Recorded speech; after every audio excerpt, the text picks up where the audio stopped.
Alright, hello guys. This is me about to shoot the Smith & Wesson BodyGuard. I fired a few rounds and I'm going to be shooting at about 21 feet, which is 7 yards. I have here the buffalo bore. This is the full metal jacket.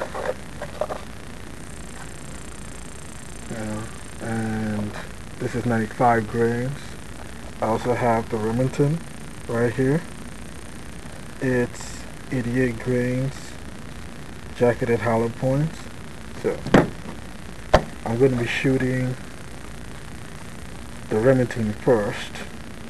Then we're going to go and switch to the buffalo bore. So here we go. Let's check for recoil.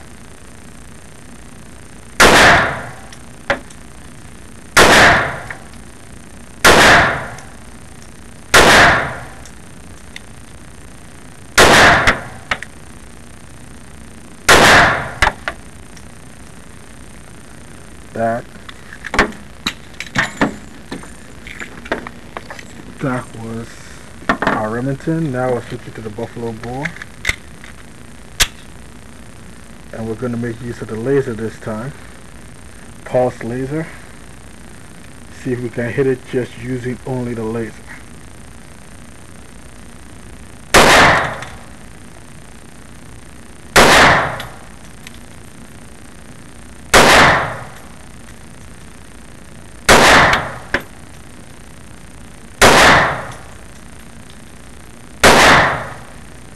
Alright, I don't know if you noticed it, but there seems to have been way more recoil using the 95 grain than using the 88 grain. And as you can see, it's not that bad really for a new gun with a good amount of kick. Yeah.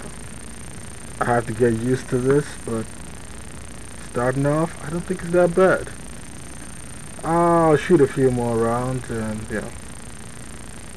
see how it is. Maybe put a video up sometime later. But hey, you guys have fun. Catch you guys later.